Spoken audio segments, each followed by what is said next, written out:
ప్రతి పనికి మనకి ఫోన్ కావాలి. దాంతో ఏ పని చేయాలన్నా ఓటీపీ అవసరం. ఓటీపీ లేకుండా ఏ పని కాదు. ఇదే సైబర్ నేరగాళ్లకు వరం. ఫోన్లకు వచ్చే ఓటీపీలను మనతోనే చెప్పించుకుంటున్న సైబర్ ఆసురులు ఖాతాలను ఖాళీ చేస్తున్నారు, అందిన కాడికి దోచేస్తున్నారు. ఇలాంటి మోసాల పట్ల ఎంత అవగాహన కల్పిస్తున్నా జనం పట్టించుకోవట్లేదు. తీరా ఖాతాలు ఖాళీ అయిన తర్వాత లబోదిబోమంటూ బ్యాంకు పోలీస్ స్టేషన్ల చుట్టూ తిరుగుతున్నారు. कृपया आप अपना डेबिट कार्ड नंबर और ओटीपी नंबर किसी से भी शेयर मत कीजिएगा. Thank you sir. Thank you so much.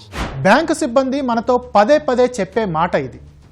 ఎన్నిసార్లు హెచ్చరిస్తున్నా, ఎంతగా అవగాహన కల్పిస్తున్నా చాలా మంది చేసే తప్పేంటో తెలుసా? ఒకసారి ఇది చూడండి. सर आपके एटीएम कार्ड के लास्ट 8 नंबर कंफर्म कीजिए. 53447634. सर एक्सपायरी डेट जुलाई 2024. CVV number 994. सर आपके फोन पे 6 नंबर का कोड भेजा गया है, उसे कंफर्म कीजिए. 612333. Thank you very much sir. Bank details అన్నీ పూసగుచ్చినట్లు చెప్పిన తర్వాత జరిగేది ఇది.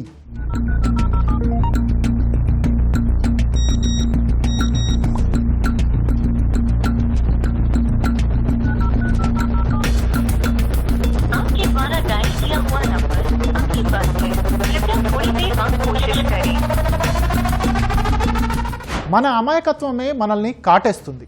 అకౌంట్లలోని నగదు దోచుకునేందుకు సైబర్ నేరగాళ్లకు వరమవుతోంది. అసలు ఎత్తుకోగానే మీ ఫోన్ నంబర్ ఇదే కదా, మీ పేరు రామకృష్ణ కదా అంటాడు. అవును అంటాడు.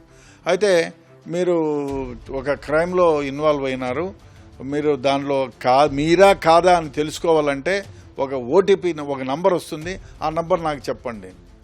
వాడు ఏదో నంబర్ నుంచి గిరిగిరి వస్తానే ఫోన్ తీసి 634921 అంటాడు. వెరీ వెల్, అయిపోయిన తర్వాత ఇంకొక ఓటీపీ వస్తుంది చెప్పండి అంటాడు. ఆ ఓటీపీ మళ్ళా మనం చెప్పినామంటే మనకు బ్యాంక్ డీటెయిల్స్, మీకు స్టేట్ బ్యాంక్ ఆఫ్ ఇండియాలో ఉంది కదా అంటే, లేదు సార్ నాకు సిండికేట్ బ్యాంకా, మరి మీరు అమౌంట్ పే చేసినారు కదా స్టేట్ బ్యాంక్ ఆఫ్ ఇండియా. నేను ఎక్కడ పే చేశానండి, నా సిండికేట్ బ్యాంకా, మీ అకౌంట్ నెంబర్ 634921 కదా. కాదండి, అది నాకు రాంగ్ నెంబర్, మీరు పప్పులో కాలేసినారు అంటారు. మరి మీ నంబర్ ఏంది అంటే 6921 ఏదో చెప్తాను, నంబర్ చెప్పంగా రైట్, ఇప్పుడు మీకు ఓటీపీ వస్తుంది, అది చెప్పండి, మీ నంబర్ కరెక్టా కాదా. నేను నంబర్ వస్తుంది, కరెక్ట్, ఎస్ కరెక్ట్ అంటే అయిపోయింది. వాడు నీ కనెక్ట్ అయిపోయింటాడు, నీ బ్యాంక్ కార్డు మొదటి నుంచి మొత్తం దోచేయటమే.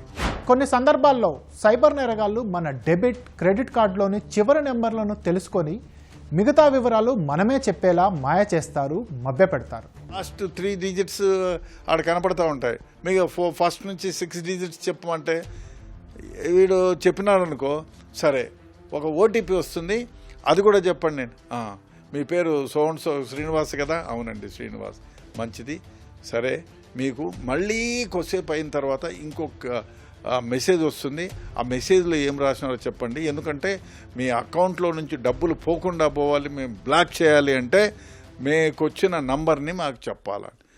సరే సార్ అంటాడు. వాడు మళ్ళీ కొద్దిసేపు అయిన తర్వాత ఒక నెంబర్ వస్తుంది, ఓటీపీ నెంబరు చెప్తాడు, చెప్పంగానే అక్కడ డబ్బు డ్రా చేసుకోవడం మొదలు పెడతాడు. మనం ఏమాత్రం ఊహించని మార్గాల్లో సైబర్ నేరగాళ్లు మన వివరాలన్నీ ఎలా సంపాదిస్తున్నారో తెలుసా?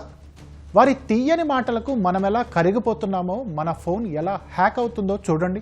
లోన్ అప్లై చేసి రిజెక్ట్ అయింది, ఆ రిజెక్ట్ అయిన డేటాని థర్డ్ పార్టీ బీపీఓ లేదా మార్కెటింగ్ కంపెనీస్కి, డేటా కంపెనీస్కి ఇస్తాయన్నమాట. అప్పుడు ఏం చేస్తాయంటే అవి తెలియకుండా మనకి అమ్ముకోవడంలో లేదా డూప్లికేట్ డేటాని తీసుకోవడంలో జరుగుతుంది. అప్పుడు ఏం చేస్తారంటే ఈ స్కామర్స్ ఈ నెంబర్కి ఫోన్ చేసి, మీరు పలానా చోట లోన్ అప్లై చేశారు, క్రెడిట్ కార్డ్ అప్లై చేశారు, మీకు ఈ లిమిట్ ఉంది, మీరు కేవైసీ చేయాల్సి వస్తుంది. కేవైసీ చేయాలంటే మీరు ఫోన్లో ఓటీపీ చెప్పాలి, ఓటీపీ వచ్చిందని చెప్పి ఫోన్ చేస్తారు.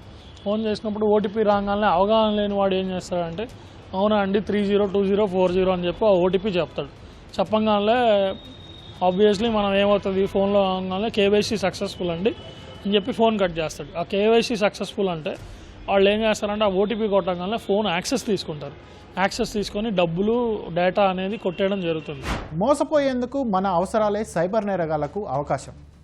మాటల్లో దించి మాయ చేసి ఖాతాలను ఊడ్చేస్తారు. ఈ ఓటీపీస్ ఎలా జనరేట్ అవుతాయంటే, మార్కెట్లో ఎన్నో టూల్స్, సాఫ్ట్వేర్స్ ఉన్నాయి. ఈ ఓటీపీస్ ఆ పేరు మీద, డొమైన్ మీద మీరు ముందే లోన్ రిజెక్ట్ అయ్యో లేదా క్రెడిట్ కార్డ్ రిజెక్ట్ అయ్యో క్రెడిట్ కార్డ్ అప్లై చేసి ఆ డేటా వాళ్ళు ఏ కార్డుకి అప్లై చేశారు, ఏ లోన్ అప్లై చేశారని వాళ్ళకి అవగాహన ఉంటుంది. దానికి రకరకాల టూల్స్, రకరకాల సర్చ్ ఇంజిన్ ఆప్టిమైజేషన్ టెక్నిక్స్ ఉంటాయి. ఆ క్రిమినల్స్ కాబట్టి వాళ్ళకి హ్యాండీగా ఉంటాయి అవన్నీ.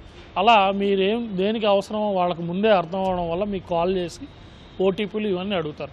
ఆ ఓటీపీ ర్యాండమ్గా ఫంక్షనాలిటీ యూజ్ చేసి టూల్స్ వాడి ఓటీపీ పంపిస్తారు. అది బ్యాంకుతో కాదో అనే హరీలో కూడా మనం చూడం, అంత హడావిడి చేస్తారు. ఆ హడావిడిలో మనం ఓటీపీ చెప్తాం, ఫోను డేటా అనేది కాంప్రమైజ్ అవ్వడం జరుగుతుంది.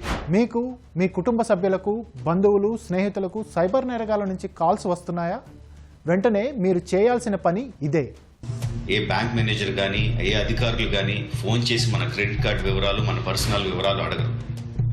దయచేసి మీ credit card number, debit card number, expiry date, CVV number, OTP ఎవరు ఫోన్ చేసి అడిగినా చెప్పకండి.